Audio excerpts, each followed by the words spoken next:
It's the incoherence, it's the fact that there is confusion, this whole dismantling of the American dream. The big beneficiary is China. He has made people hate, resent, fear and worry about America. In the next 100 or 1,000 plus days, we're going to see how people respond to that. We're into a new, very chaotic, unpredictable world disorder. And the big event here is not, existing wars or natural disasters. The big event is Trump himself. Hello and welcome to this edition of the Fourcast, again from Washington, D.C. on a very important day because this is the 100th day of the second Trump administration. Now, you would have thought a cause for celebration, but when you look at opinion polls, when you look at opinions around the world, well, the least you can say is that these 100 days have been consequential, although the world is somewhat divided, whether in a good way or a bad way. Now, the first bit of news that President Trump would have woken up to this morning was that Mark Carney, the former governor of the Bank of England and the Bank of Canada, has now been elected as Prime Minister of Canada on a ticket that was decidedly, robustly anti-Trump. So Mark Carney can say to the President of the United States, "Thank you very much for helping me get elected." Does this set a trend for other elections around the world? Is this the beginning of the kind of global fight back against Donald Trump and his tariffs and his policies? To try and bring all this together, to try and unpeel the onion of 100 days of Donald Trump, I'm now joined by our International Editor Lindsey Hilsum in London and Helia Ebrahimi, our Economics Correspondent, also here in Washington. Welcome to you both. Let's start with you, Lindsey, then. So Mark Carney becomes Prime Minister of Canada. It is difficult to overstate just how surprising this is on just about every level. Tell us about it. Absolutely. The Liberal Party, led by Justin Trudeau, was really down in the polls. They had been in government for 3 times. It was time for them to go. But then Trump gets in. He imposes these tariffs on Canada. He says Canada should become the 51st state. And suddenly, Canadians find this incredible patriotic fervour, and it's all against the enemy to the south, Trump's America. Canadians have even stopped going to Florida on holiday, which they did in droves before. And now Mark Carney, formerly head of the Bank of England and the Bank of Canada, Liberal Party leader, has been elected. It's quite a thin margin, but still decisive. He is the leader, and it is entirely on a platform of countering, of standing up to Donald Trump. He said, "We are over the shock of the American betrayal, but we shall never forget the lessons." Because what he said is that Trump was trying to break Canada, but they would never allow that to happen because that meant that America wanted to own Canada. So it's quite an extraordinary turnaround, and it's an extraordinary moment in Canada as well. And also worth pointing out that Mark Carney himself is quite an unlikely political candidate. This is the first time he actually got elected to an office at the age of 60. He worked for Goldman Sachs. He worked in international finance for years. He is the archetypal globalist. And frankly, not someone endowed with a huge amount of political charisma, one would have thought once upon a time. But I think the secret source of his election success, Lindsey, is that he spoke strength to power in Washington. Instead of doing what Justin Trudeau did, who got on a plane to Mar-a-Lago right after the election to basically kiss the ring, Mark Carney did exact opposite. Yeah, and various leaders who dealt with Trump in his first term said you have to stand up to him. You can't kowtow. But of course, that's very complicated for leaders like, for example, Keir Starmer here in this country. Because Keir Starmer has been, if not deferential, at least very respectful to Donald Trump. And, we all remember when he went to Washington and brought out the envelope, which was the invitation from King Charles for the state visit. But, he is also standing up to him in some way. And what we understand is that there is likely to be some new deal between the UK and the European Union, which may be announced in a summit on the 19th of May. And of course, Donald Trump wants to peel off the UK even further from the European Union. So we'll see how that goes down. Helia, what was so fascinating about Trump, and in a sense, accounts for his own goal of him shooting himself in both feet, is the combination of a political rhetoric aimed at his base, at a domestic American audience. Canada should be the 51st state, all that kind of stuff, which has upset the Canadians. And at the same time, the tariff policy, although there have been lots of rollbacks on it, the tariff policy has really freaked people out on international markets, in international governments, but also here in the US. And it's the combination of those two that has been so debilitating for him. Yeah, I mean, first of all, I'd like to say anyone who knows Mark Carney knows that his ambitions were always to have a big job. So he might be an unlikely candidate, but he's one of the kind of winners of the fallout of the Trump effect. But you're right, there's been absolute chaos in markets. And I think when you talk to people within businesses, it's not just the fact that these tariffs are so eye-watering. I mean, he's really rolling back global trade more than 100 years. Kind of tariffs we're talking about, more than 100% in China, are excruciating, will definitively raise prices for consumers, for American consumers. But the problem for companies is beyond that. It's the incoherence. It's the fact that there is confusion. It is not just the policy, but it is the way that this policy has been rolled out. One day you're bringing tariffs, the next day you're rolling it back. You're telling companies you've got to reshore into the US, and the next day you're pausing those tariffs. For corporate America and for foreign companies looking at bringing money here, bringing those great American jobs here, it's created paralysis. It's so interesting because just this morning in the White House, and every day this week, they're rolling out a different cabinet secretary to give a briefing. Just this morning, Scott Bessent, the Treasury Secretary, who's seen as a kind of designated adult in the cabinet room, but hang on a minute, he just called what you described strategic chaos, straight out of that book, The Art of the Deal. Well, a lot of people are thinking this isn't strategic, this is just chaos. Yeah, absolutely right. And I think the one criticism has been, has there been corporate silence about this? Just as we're talking and recording this podcast, there's a brouhaha about the fact that Amazon want to disclose how much tariffs are going to increase their prices. They're not alone. There's a few companies that have talked about labeling the price increases. The reaction from the White House has been really extreme. They're talking about this being, a hostile act, apparently.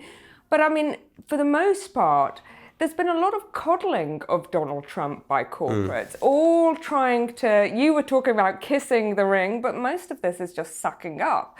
There's been huge amounts of money made by the likes of Goldman Sachs and JP Morgan as there's been chaos on markets. All the traders are getting rich. But for companies, it's a massive blow because they don't know what to do. They don't know what he wants. They don't know, is this a negotiation or is this a complete dismantling of the global supply chain? And in that space, they don't know what to do. But interestingly, a lot of them feel like, Donald Trump is persuadable. And therefore, if we don't say anything, we could go to Mar-a-Lago, we could be the last person in the room, we could talk to him, we could persuade him and get some kind of sidebar deal going that would exempt our sector, exempt our company. And I think that is a great worry because obviously it breeds corruption. The other great worry for the White House is that the numbers in the opinion polls are not going in their direction at all. He's down on every single issue, including astonishingly immigration, where he's actually had some results. I mean, the flow of people across the border has virtually stopped for the southern border. The flow of fentanyl across the border has virtually stopped. They've deported, I think, 145,000 people since they took office. So that's a huge number. And of course, controversially, some of the people they've deported only just a few days ago was, in one case, a 4-year-old kid with cancer. That is not the message they want to send. But the point here is that even though people broadly agree with his tough line on immigration and shutting the border, they don't on the whole, and we saw this when he was president the first time, they don't on the whole agree with the way he's doing it. Too much fire, too much brimstone. They don't like that. And so, the trouble with this podcast is that we've got an awful lot to discuss because he's done so much in the first 100 days. And we spent the first 10 minutes. Has it, Matt? It hasn't been quiet. And we spent the first 10 minutes just talking about Canada and some of the tariffs. So, Lindsey, let's broaden it out a little bit. And let's not underestimate how much he wanted to change the world and said that he would change the world in his inauguration speech. And I remember we talked on that day about things like manifest destiny, an openly expansionist policy from an American president. And lo and behold, a few days later, he talked about Canada, he talked about Greenland, he talked about the Panama Canal. Give us some idea of his vision of America in a so-called golden age and how that's going so far. Well, it's the policy and the process, isn't it? So, yes, there's a vision, and it's a vision of spheres of influence, that Donald Trump, controls the Western Hemisphere, and Vladimir Putin seems to have Europe, and Xi Jinping seems to have Asia. That seems to, and then again, you're talking 19th century. But within that vision, the process is really an important part of any kind of strategy, isn't it? And as Helia's just been saying, on the economic front, it's chaotic. And so it is on the diplomatic front as well. So the war between Russia and Ukraine, the Russian invasion of Ukraine, which he thought was going to be so easy to end, now he says he's going to walk away because it doesn't seem to be coming to an end. Well, hang on. That is not how you bring a war to an end. You don't bring a war to an end by humiliating the victim in the Oval Office and cozying up to the aggressor. You do it through long, complex, painstaking diplomacy, which is not done at the level of leaders. It's done at the level of what they call Sherpas, at the level of diplomats. And he has no patience for any of that. Just as he has no patience for legislation. Nothing is going through nothing. Yeah. But this is the whole point of the whole thing, that nothing goes through Congress. Nothing is done in a way that is governance. Now that affects how America runs, it affects the economy, it affects international affairs. You could say that it's the Alice in Wonderland version. Why is a raven like a writing desk? Because I say so. That's how he governs. It's Helia, all nonsense, Lindsey. It's all nonsense. I mean, one of the things that's interesting, and Lindsey and I were just chatting about this a little bit earlier, is China's reaction. Because there's two things that are happening in China. Obviously, there is going to be a big economic impact in China for these tariffs, because there is no doubt that the Chinese economy is dependent on exports, and there will be a noticeable impact and damage caused to the economy.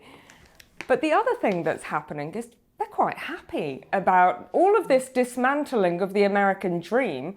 It's good news for them. They've got two things going on. They've had this kind of technological DeepSeek effect. There's a lot of excitement when you talk to Chinese analysts, Chinese companies, about their kind of corporate advances.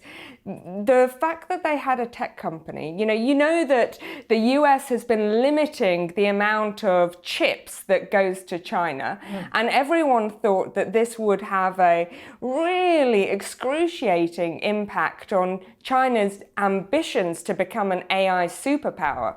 Well, hang on a moment, just a few months ago, they came out and proved they could do it cheaper, more efficiently, and with indigenous technology. That has had a huge impact on corporate confidence.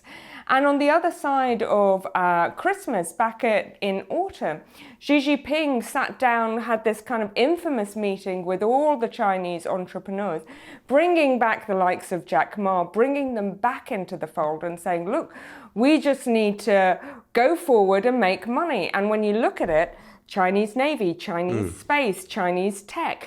There are huge progresses. So if you were in the Trump camp, there is an argument to say that China's progress could potentially create problems in rare earths, in pharma, in vitamins, and things like that, doesn't need to be checked when you've got a system like the Chinese system that is clearly subsidizing state-run enterprises, that is clearly suppressing wages.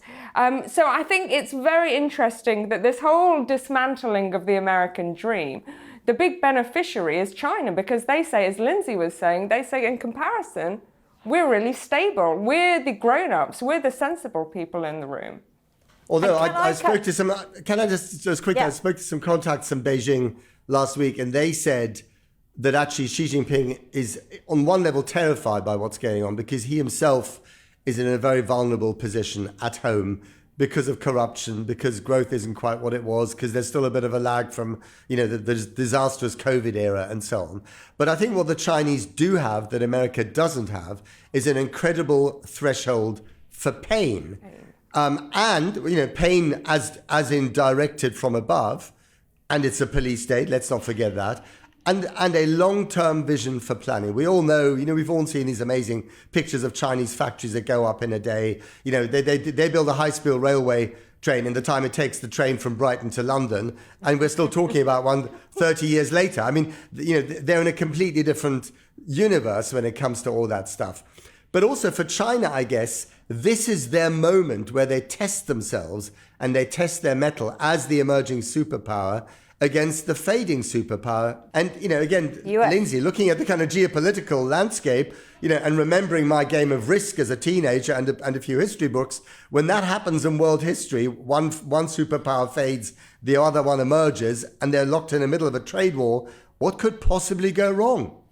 Well, obviously the ultimate fear is war, but let's look at in the near term. So what did Xi Jinping do shortly after the tariffs were imposed? He went on a nice little tour of Southeast Asia to Cambodia and Malaysia and Vietnam. Now, Vietnam is really interesting. There's another anniversary this week. It's the 50th anniversary of the fall of Saigon. The Americans lost the Vietnam War. The war that the Vietnamese, of course, call the American War. The Vietnamese won, but the Americans have won the peace. And so in recent years, we've seen enormous American investment in Vietnam. Nike, Puma, all of those sports shoes trainers, most of them are made in Vietnam. And they're all coming back to the US, though, Lindsey. All those jobs are coming back to American shores. Yeah, absolutely. Yes, I believe that. But the point is that Vietnam has steered this very careful course between America and China, because they see China as there was, for thousands of years, a former colonial power. They do not want to be dominated by China. And America has been quite useful to them in that way. And that has been something which has benefited the Americans as well, getting their cheap sports shoes and also, investing in the country and so on. But now, Vietnam, 46% tariffs. Now that, of course, was taken off, waiting for the 90 days. But the 90 days are up on the 9th of July. Are the Vietnamese going to get a special deal? I don't know. President Trump says that everybody is coming to Washington to, and this is his phrase, not mine, kiss my ass. Well, are they? And is that a way to conduct foreign affairs? I'm not sure it is. And it might be that China offers something Vietnam, which offers Vietnam something better than what the Americans are offering. And I think it's really interesting when you look at Europe. Europe is being asked by the Chinese on the diplomatic level to choose between America and China. And this sort of, those piggies in the middle, like the Europeans, and that's where we are kind of at the moment, will increasingly be having to choose between one side and the other. And if you're Britain, you have to choose between three sides: the European Union, China, and the United States. If there's a war on trade and there's a war on, and security's gone, everyone is having to reassess where their interests lie. Lindsey. Yeah, they are. And economic security and diplomatic, armed security go together. But I think that The Europeans say, yes, they're going to pay a lot more for their defence, and they are not going to say that America is going to be the largest donor to NATO anymore. They know they can't rely on America anymore, at least under Donald Trump, and also because they feel viscerally that the Russian attack on Ukraine is just one step away from them. Geographically, it's just one step away from them. So it is for their own defence as well. But I think that one of the difficult things for the Europeans and for other countries as well is to understand whether this is a permanent or a temporary change. And that is the thing which is very hard to understand, isn't it? Helia, what do you think? And I think, Lindsey, you were talking right at the top about Mark Carney being a kind of beneficiary of all of these changes. One of the things on the economic front for Europe is that it's kind of kick them up the ass, basically. You know, all of the spending that you're seeing from Germany, that is undoubtedly going to be a boost for growth in Europe. And there's been a kind of wake-up call. We had this kind of famous report in Europe, the Draghi report, which said, Europeans, you're not very efficient, you're not very good at growth, you're not really working as hard as you can, innovating as much as you can, your productivity sucks, basically.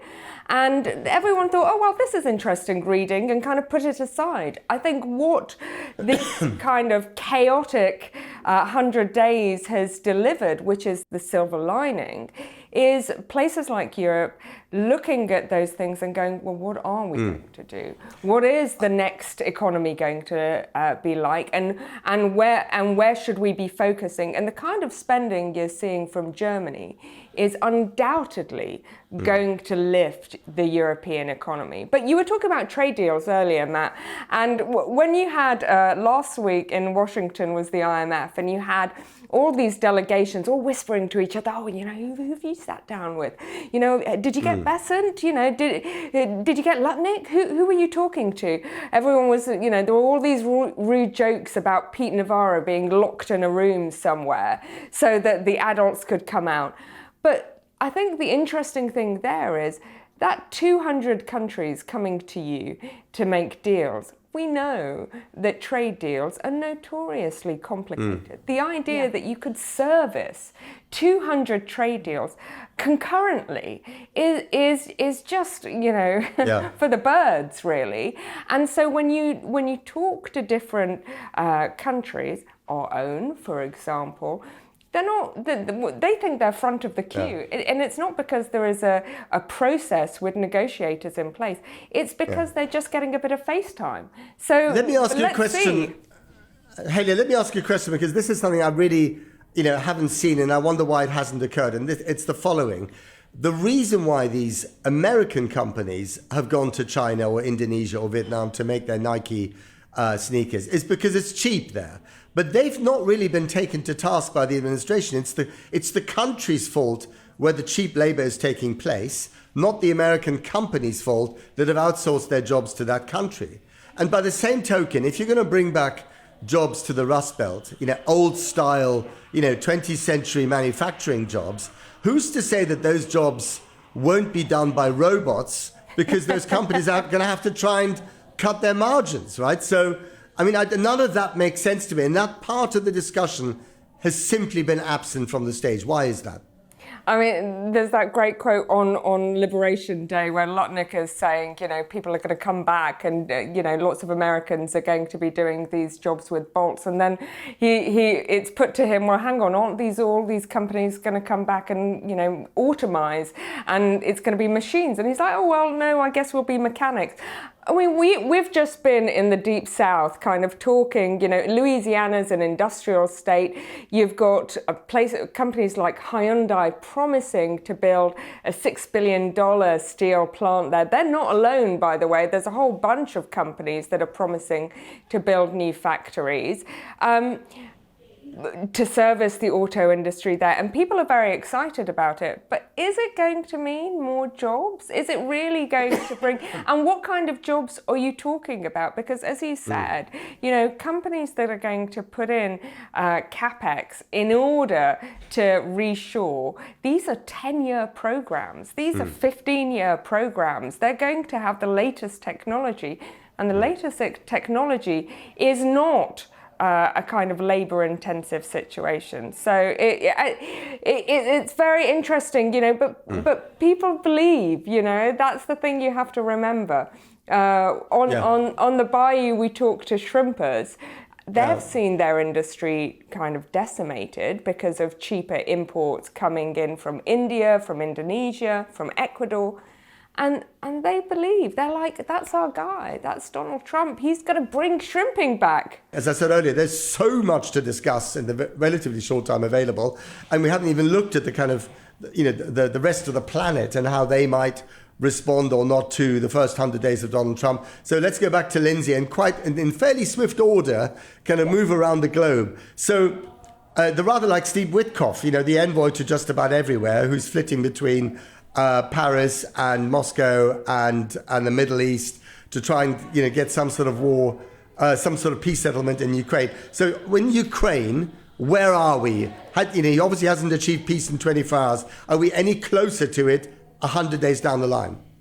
We don't know, because it keeps going backwards and forwards. So there is now a peace proposal from the Americans, and there is a counter proposal from the Europeans. But there hasn't actually been any negotiation. Nobody has sat down, as in diplomats, with the Ukrainians here and the Russians here and talked to both sides and, done that shuttle diplomacy between the two of them, or even, nowhere near having the two sides talking to each other.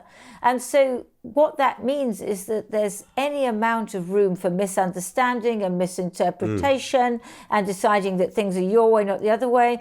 The Ukrainians have agreed to a 30-day ceasefire.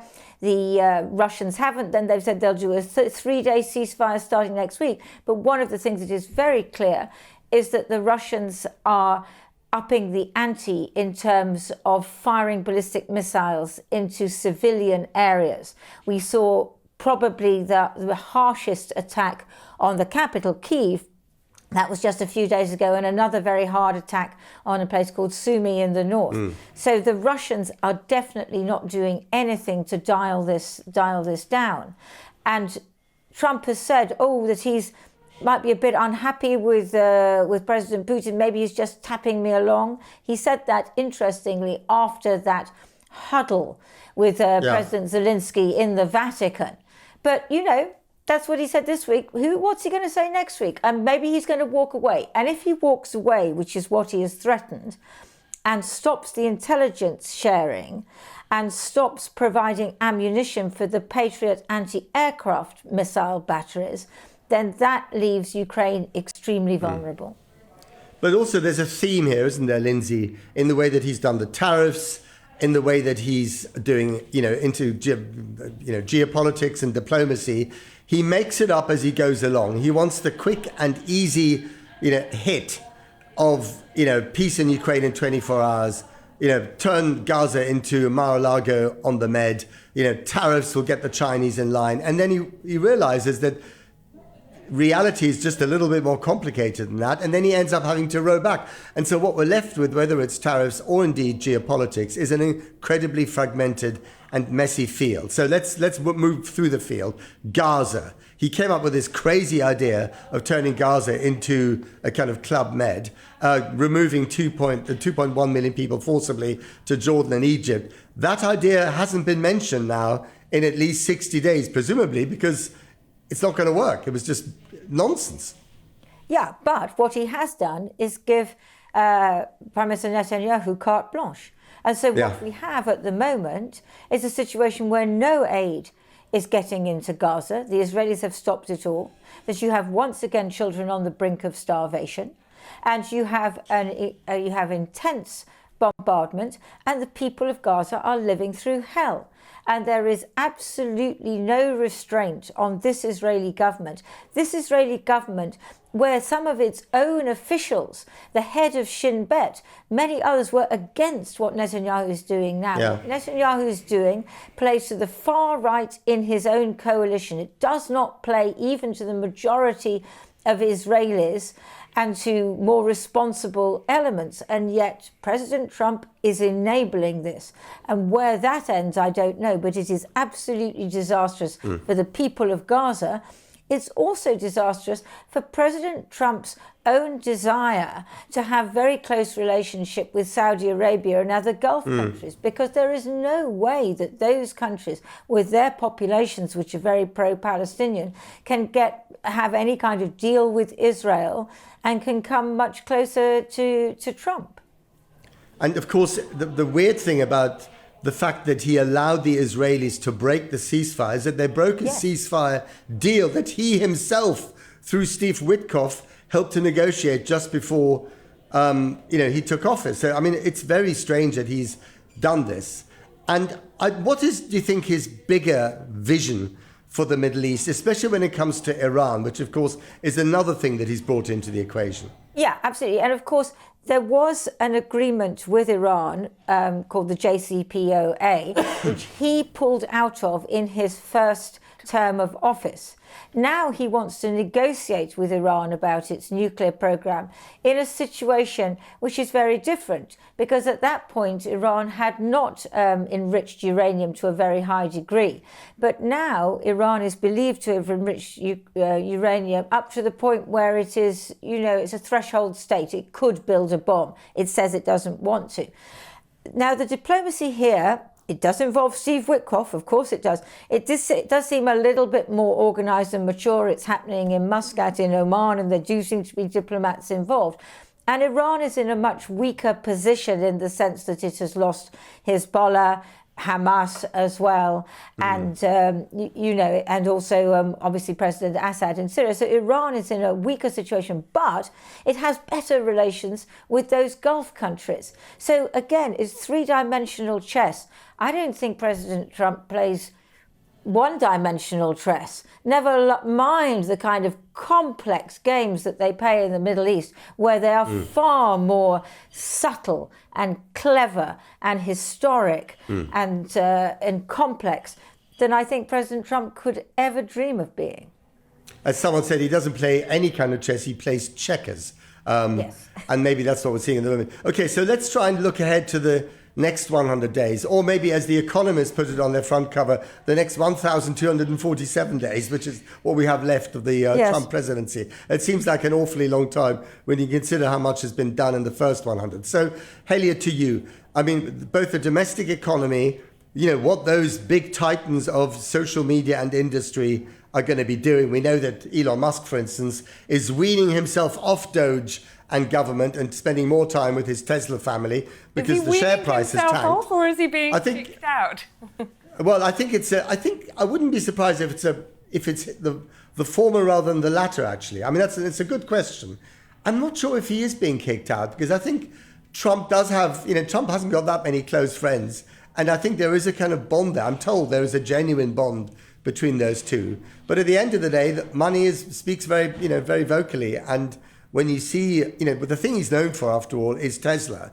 And when Tesla's share price tanks, when their sales are down 50% in Europe and China, and down 30% here in the US, that's not good news for Trump. And he would hate to use the label of being the world's richest man. Perhaps he already has. But so give us some idea of what you will focus on in the next 100 days. I think it's a matter of what plays out. Lindsey was talking just a few moments ago about the tariff pause, 90 days. There was lots of talk last week. Is it going to be more than that? Will it end up being 180 days? There's a lot of kind of delusion, I think, with people who are hoping that this will all be rolled back. Do not underestimate what happened at the beginning of last week. That's when President Trump started the week by talking about he wanted to kick out the head of the Fed. And you saw these wild market movements, and he was really reined in.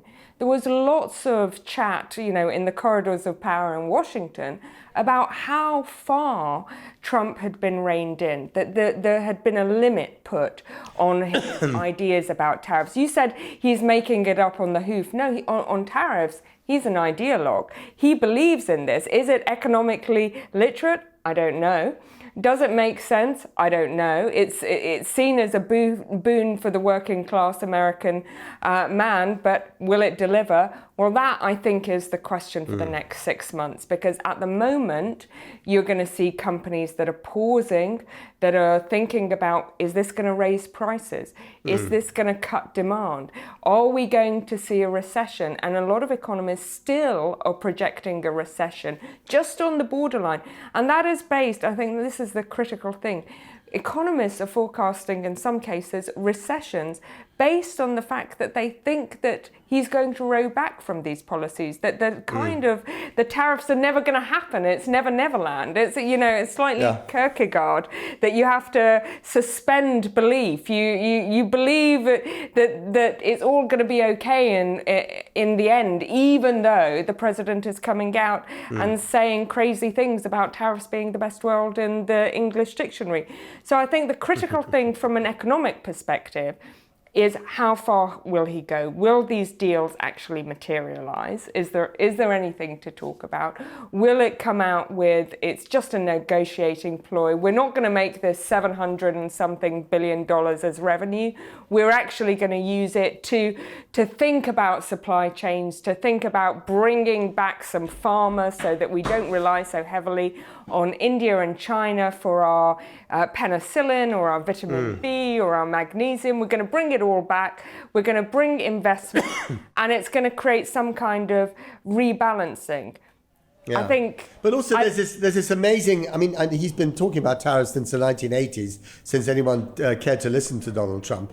But actually what I have yet to meet an economist in this city or anywhere else who understands the mathematics behind his calculations. There's one, Matt. There's one. It's Pete Navarro. Well, Peter Navarro. That is the Peter Navarro, yeah, but economist. But he's the one guy.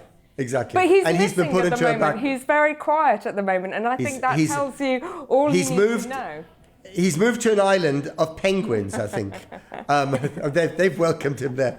But the other thing is that, we know that these, executives are getting much more vocal in their opposition to Trump's chaotic trade and economic policy. And one of the things that, he's got to really watch out for in the next 100 days is that he's promising the American public massive tax cuts in this budget that is being prepared on Capitol Hill right now. But he's saying that these tax cuts will be paid for by the 700 billion of revenue that comes in from tariffs. Well, hang on a minute. Even I understand this, and I'm practically innumerate. If you don't trade with America anymore because there are too many tariff wars, then the volume of money that you can tax with a tariff goes down exponentially, and that money is missing from your calculation. What's their solution to that problem? Do they even know they have a problem? No, I think you're right. The mathematics is slightly questionable, especially given, although you have the 10% baseline tariffs, at one point, Donald Trump was talking about there's already revenue coming in. It's already happening. It's highly dubious because a lot of the tariffs that they've been talking about are on pause, as he said, because all of these countries are coming to kiss the ring. I think the budget will be a big, the big mega bill, the best bill in the world, as he would say it, is a big deal, because a lot of the fiscal hawks actually are not very keen on it. Yeah. He's talking about rolling over about $4 trillion of tax cuts, but that depends in part on other departments cutting their spending, and that is going to be a very difficult process. So I think you've got one is the economic sort of corporate paralysis? Are you going to start to see that in the data in terms of having a recessionary or a growth impact? Are you going to see prices go up, and how do consumers respond to that? And are they going to get this mega, remember that the US has $36 trillion worth of debt. It is a mountain of debt. And that is in part what he says he's trying to rebalance the global economy for. But a lot of what he's doing could end up making that gold card, a lot more complicated. Lindsey, final word to you. Again, looking ahead to the next 100 days, and perhaps we may have to look a bit further beyond that. Is it at all possible that at the end of this period, Donald Trump will be the kind of peacemaker who did bring about a viable peace in Ukraine with a sovereign, independent Ukrainian nation state, albeit somewhat smaller than it was in 2013? Or is that just pie in the sky? Look, nothing is impossible, and you also have the law of unintended consequences. So one of the effects of all this international financial and economic chaos is that the price of oil has come right down. And that is what sustains Putin, because Russia is entirely dependent on its oil exports, which have managed to evade sanctions.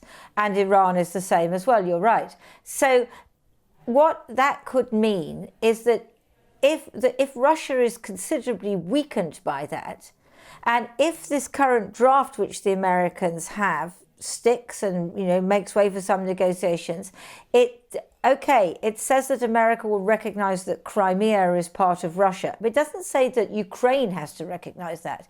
And it also doesn't put any limit on Ukraine building up its armed forces. So Ukraine could have what's called a hedgehog strategy or a porcupine strategy, where it becomes so reinforced and so militarily strong that a weakened Russia, which isn't getting money from oil, not so much anymore, doesn't dare attack again. So look, there's if along that line.